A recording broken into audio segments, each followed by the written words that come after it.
welcome back to the Kalopsia podcast. I'm your host, Sydney. Welcome back.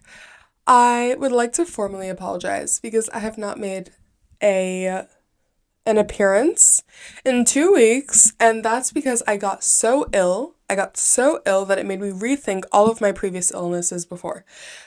So basically, if you don't know, which I don't know if I mentioned it before, but I got sick on Christmas Day.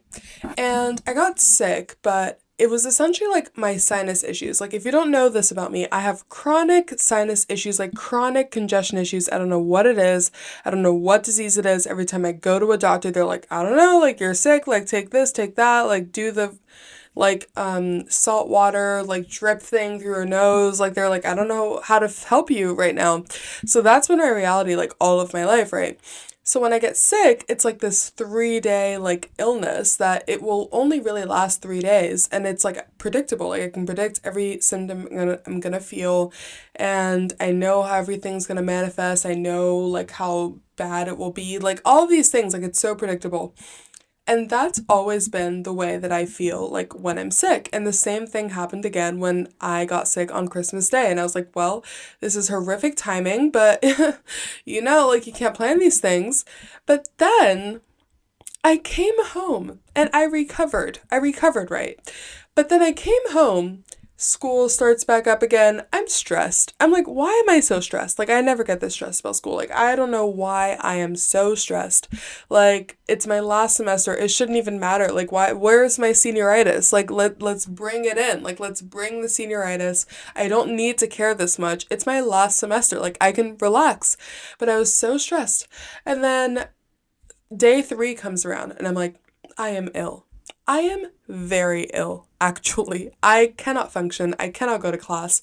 I don't know who I am, where I am. I can't go outside. Like, I can't even brave that. I can't leave this room. Honestly, like, I can't leave my room.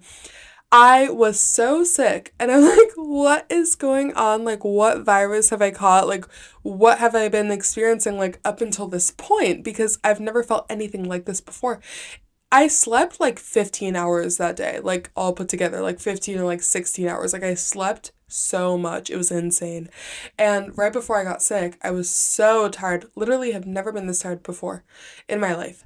I mean, I am typically the type of person who can survive on 7 hours of sleep. It wasn't cutting it anymore. The 7 hours were not cutting it. I was like, I can't do this. Even 8 hours isn't cutting it. I'm exhausted all the time. I'm tired all the time. So honestly, I should have seen it cut it. Whoa, I should have seen it coming. But I got ill. I got very ill to the point where I could barely, I could not have podcast. I really couldn't have. I saved both you and I. I saved myself because I wouldn't have to edit it back, and I saved you because you wouldn't have to listen to it. So just trust me on that one. My voice was so nasally, could not breathe through my nose, the whole shebang. So, hello. Welcome back to the Kalopsia podcast, and I'm happy to have you here. And I feel like today's episode is kind of just going to be a gabbing episode, a catch-up gab, because I don't have necessarily anything of super abundance to tell you about. So if that's what you're here for, maybe click off. Today's going to be a yapping, a gabbing time. And with that whole preface, this week I've been thinking a lot about mindset shifts, right? Because it occurred to me recently that a few months back, I was on cloud nine. And when I tell you I was on cloud nine, like, I have no idea like what was happening to me. It was as though my serotonin levels were plateauing. They had reached new heights that I have never seen before. My serotonin, my dopamine levels, everything was so elevated. I was like, what is going on with me? And I've been reflecting a lot about it, right? And I think that it happened right around the time of my possibly second spiritual awakening. And I feel like I've had a couple. And I'm hoping another one's coming soon. Because I cannot explain to you guys the joie de vivre that I was experiencing that, like, during this time of my life. Like, last winter, I think it was. Joie de vivre, by the way, is like just like joy of living.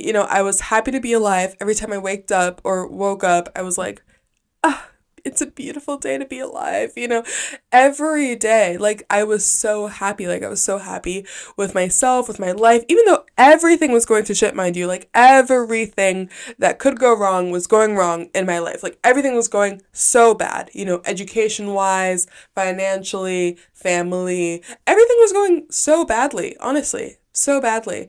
But I was so joyful, and it made me think. I'm like, how do I get back there? And what took me there in the first place? And this week, right? I went back to school because I like couldn't go for a couple days there. I was not going last week. So this week I was kind of thrown back into it. I'm like, okay, like let's do this. Let's make a schedule. Let's get back on the Pilates grind. Let's get back on the workout grind. Let's do this. Let's start reading. Let's start painting. I went back on the horse, if you will. And I was thinking, because I listened to this podcast called the At Lexi podcast, and it's this girl, Lexi, obviously, and she always says this quote that for her, happiness runs on busy feet. And I was always like, that is so interesting. Like, I think that's the same thing that is for me. Like, that is also the case for myself. And never has it been more obvious because this week, like, I feel like I'm ready to seize the day. I'm getting my 8 hours plus. I got like 8.5 hours last night. I'm getting my 8 hours. I'm sleeping. I'm doing my workouts. I'm reading like in between tasks, right? Like I'm reading like on my commutes. I'm reading at the bus stop while I'm waiting. I am calling friends when I have like half an hour to spare. I am going grocery shopping whenever I can squeeze it into my schedule. Happiness truly does run on busy feet for me.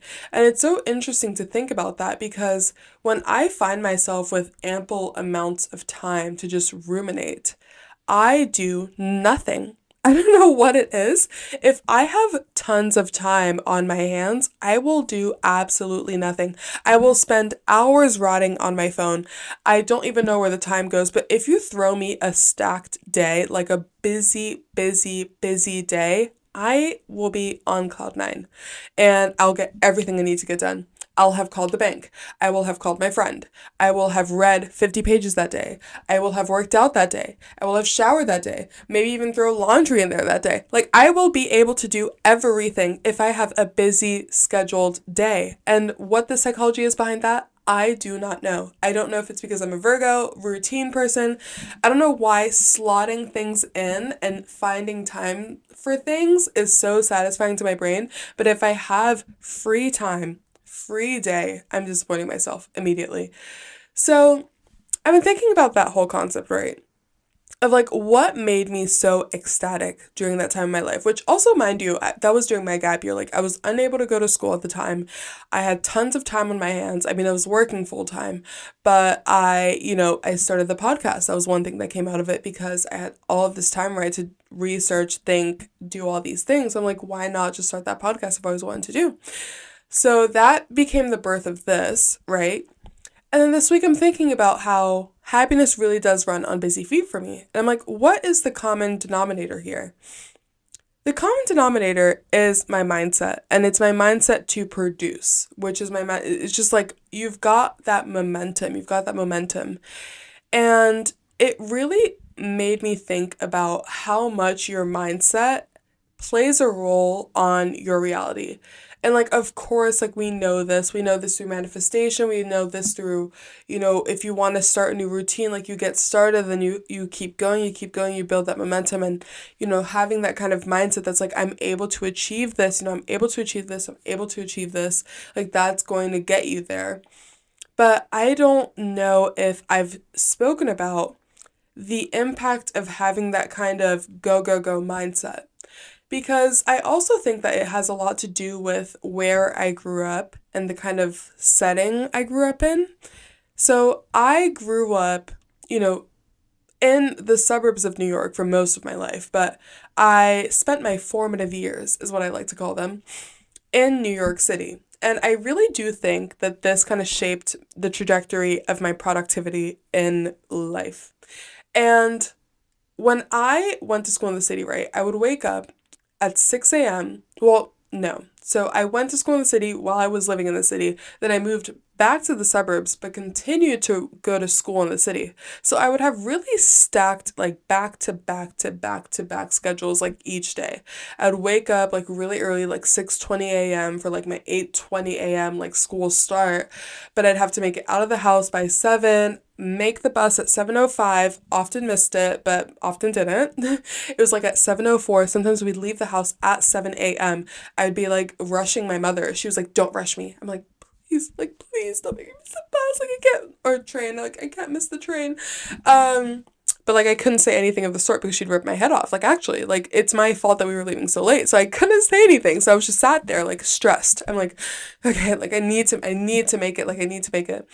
So that was always the routine. Like every day we'd make it out of the house around 6:59, 7, make it to the bus, no, to the train by 7:03, 7:04. And then I make it on, get to the city around 7:30, take the subway, take a bus, get to school, be in school. Sometimes I'd have basketball or I'd have my piano lessons during my lunch hour as well. So much back to back to back to back. And I think it's just so interesting that some people, that can either crush you or, build that momentum for you. And I really do think that it depends the type of person you are. But I think it's so interesting, like, as a concept. Like, I think it's odd. Like, I don't have, like, a piece of advice for you here. This is me gabbing. I already prefaced with that, so you already know. But I think it's so interesting that like Lexi has also like pinpointed this, right? Because I feel like my most productive, eras in life are times when I'm so busy. And I feel like that's the one thing that makes me a little bit scared about post grad life, right? Because if I have all of this time on my hands, I feel like I'd feel inclined to leave myself to have a few days off, work and save up and whatever, but also kind of have that time off to finally breathe, if you will. But my fear in doing that is that I would find some sort of lull in my productivity and kind of just do nothing for months on end because I think that's very possible for myself. I feel as though if I have myself booked on pond, booked and booked and booked and booked and busy, that's where I'm gonna strike gold. I don't know what accents are coming out right now, but I feel like that's the conditions in which I have to place myself for success. And it's weird to think about because I've recently changed my schedule, right? Because I used to have class Monday to Thursday and then have work Friday to Sunday. But recently I changed my schedule. I haven't started it yet, so it's starting this week. But soon I'm gonna close on Tuesdays, so I'll have class Monday to Thursday and close on Tuesdays, and then work Friday and Sunday. And I didn't realize until like this week how anxious it makes me to actually have a day off. And that is a problem. I don't know what it is about the society about go, go, go. And I just told you how my brain is like wired to function on hyper scheduled, hyper booked, lifestyles. And it makes me a little bit anxious to think about how I might waste these days off. But like that is not time wasted. And also me having my like literal like death bed being on my deathbed, like being sick last week. I basically took the day off, right? And I spent half the day, I'm not kidding you, half the day like trying to get better to be able to go to class that afternoon. Like, Sydney, why? Why are you doing that? Why are you trying to go to class? Stay home, stay in bed.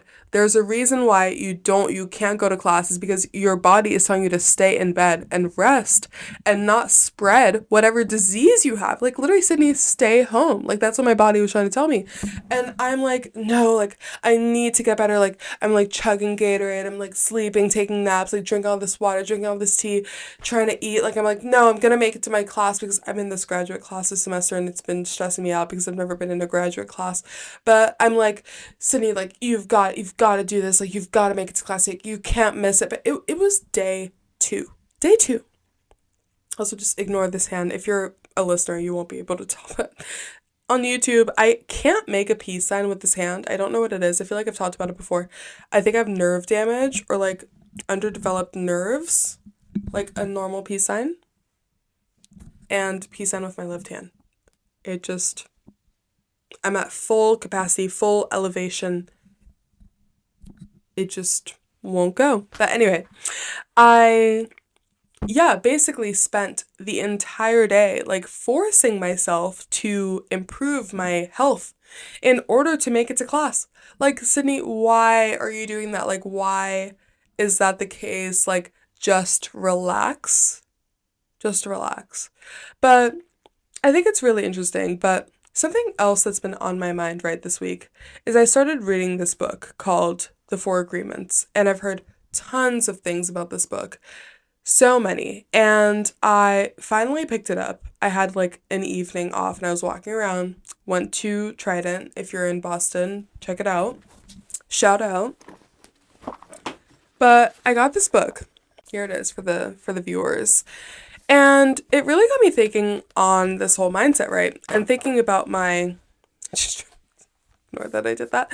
I have been thinking a lot about this like spiritual awakening that I had and then lost, if you will. Because as of late, I've not been feeling that kind of cloud nine joy, if you will. And this book really made me think about the past few months, like in my life, and what changed, what could have changed to get me, to regress me to this point where I'm not feeling that kind of like seize the day-esque creative, you know, avalanche that I feel like I was on before. And a big part of what I've read so far is the power of your word and the power of your mindset. So, I've not read so much. I think I'm like a quarter through, and it's a very short book, so I've not read very much, honestly, but I'll check up on it every once in a while when I keep reading on it. But the biggest lesson that I've learned thus far is how much your word plays a role and how much weight that really has and how magical almost your word can be. So the first agreement, right, it's the four agreements, is to have impeccable word, which means sinless words if you're taking it literally, which means to not go against yourself, not judge yourself, not talk down upon yourself, which in turn also extends to others, not judging or talking down upon others, because that's also going to reflect back onto you. If you don't treat people with kindness, they're going to reflect that back to you.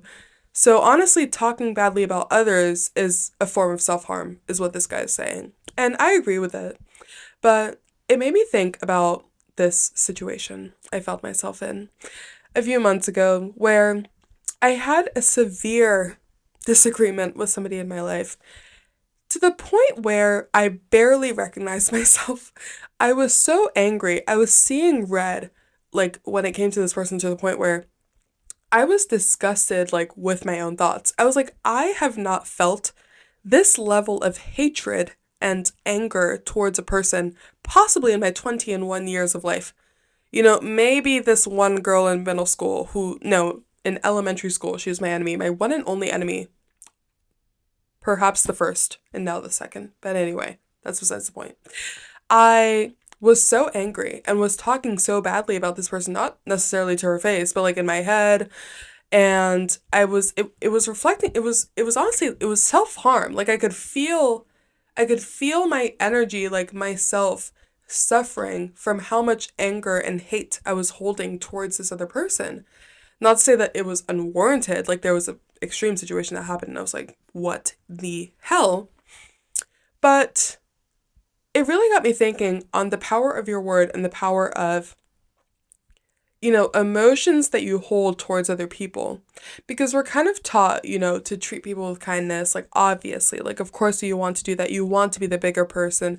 But sometimes like being the bigger person is like takes too much energy. Like it really does. Like sometimes you want to snap and you want to explode and you want to yell at people. You want to give them a piece of their own medicine. You want to do that. And I feel like I had experienced that whole thing live through this podcast. Like I think I had an episode that was like, I think it was like start fighting. Like what if I just start fighting? Like what if I stop being the bigger person and I just start picking fights?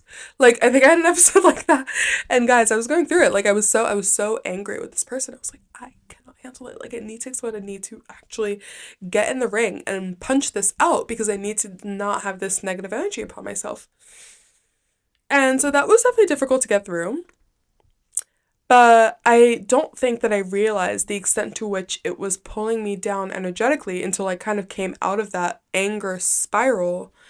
And I realized how much me, even if I'm not doing anything negative, even if I'm not, you know, talking down upon someone, to anybody else, just holding that kind of like negative energy towards another person is going to affect you. Even if you don't think it is, it does affect you. And I think that's what also led me to the whole like stop judging others, episode. I think that was my last episode I posted. Um it's so important to be able to find that kind of middle ground where I'm not saying you have to be nice to everybody, but be so neutral to the point where it's like you're a wall and it's all bouncing off. Because that's how you're going to protect your peace. Like, actually, cheat sheet, the way to protect your peace is just to be a wall. Like, let anything and everything roll off the shoulder. Because if you even so hold that negative energy within yourself, like, it's going to chip at you like piece by piece by piece by piece. Even if you don't get into this huge fight or have an explosive debate with someone, or even like if you don't win the argument, right? Or even if they don't win the argument, like that's what's often necessary. Like the argument doesn't always need to be had. Although, that's what the books will tell you. That's what the book is telling me. They're all saying to just like hold peace with everybody and be able to let it all roll off the shoulder, right? And that's also what I'm telling you. That's the advice that I'm giving yourself and I. But sometimes we need to like let it go somewhere. And I don't know where it's meant to go. I think it's meant to go like in art or like you journal. I think journaling is the way to go, at least for myself. That's what really got me into journaling also. Like a couple years ago, I was journal like I would treat it like I was talking to a sister or something. Like I was like, I can't believe they did this to me, and they did that, and they did that, and they did that, like blah, blah, blah, blah. And it does help because it gets it out of your head onto a piece of paper. It's released, so it completes the stress cycle. So that's actually my recommendation right there. But sometimes, that's not your first instinct. And so instead you go on a rampage and you start yelling at people, but it's hurting you too, you guys. It's hurting you too. It's hurting me too.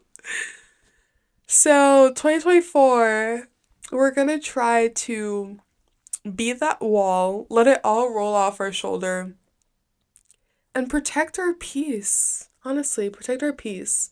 And also, like, when you're thinking about all these negative things about these people, these situations, that's going to shape like the way that you see your current reality, because I feel like a large part about my joy and happiness and joie de vivre about like last year and everything was how I was so appreciative of every tiny little aspect of my life.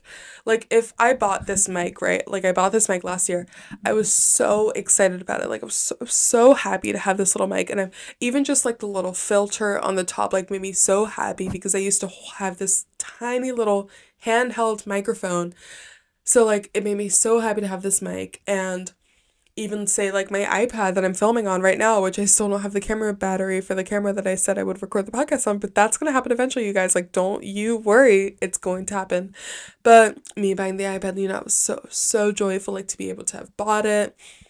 Even like sunshine, like every time I'd wake up and there'd be sun in the sky, like I was so happy. I was like thinking so much about like how nice the sun felt like hitting my face, just like romanticizing my life, honestly. But you have less energy to do that if you're focusing on the negatives. Like that's just the way it goes. So the less we focus on the negatives, like the more we can focus on and nitpick like all of the tiny little miracles of every day. Like it's a miracle that we can get up and walk with our 2 feet and grab things with our 2 hands and see with our 2 eyes the sunshine or the rain or the snow or whatever it is. Like it's such a miracle that if you're listening to this, like you probably have a device upon to listen to the podcast. You have a place to sleep, probably a roof over your head. You know, it's miracles, like small miracles, that we're able to have all of these things, especially in today's day and age where there's so much, humanitarian like crisis, that we really can't be taking these things for granted. Like, we really can't be. So that's why 2024, we're bringing back romanticization, we're bringing it all back, and we're leaving conflict in the past. That's what we're doing. I don't know how long I've been talking for, but I think that's all I have for you guys today. I hope you enjoyed the podcast episode. I don't think it had a true topic, but I feel like we get just sometimes just gotta gab. Sometimes I don't have any advice to say sometimes. I am only 21 years old. Sometimes I think I am Gandhi. I mean, I threw that name out there. I can't remember who Gandhi is. I'm pretty sure they have like wisdom, right? Like a Buddha. I honestly don't know. My ignorance is coming out right now. But sometimes I don't have anything to say. Sometimes I just want to gab. And I feel like that's the point of the podcast. Like, sometimes it's just what you need. You need someone to relate to, right? So maybe you can relate to me. Anyway, that's all I have for you guys today. I hope you enjoyed. And we'll talk next week. If I'm not sick. I don't think I will be. I feel like it would be a really strange anomaly for me to get sick like another week from now. Like 3 instances in a row, like that would be really, really weird. I do think so. So, fingers crossed. But I hope you guys have an amazing weekend, and I will talk to you next week. Bye. Also, I don't know why I always forget this. At Kalopsia Pod on Instagram, TikTok, and at Sydney Jotita, DJOTITA, on Instagram, TikTok, and YouTube. Okay, that's it for me. Promise. Okay, bye.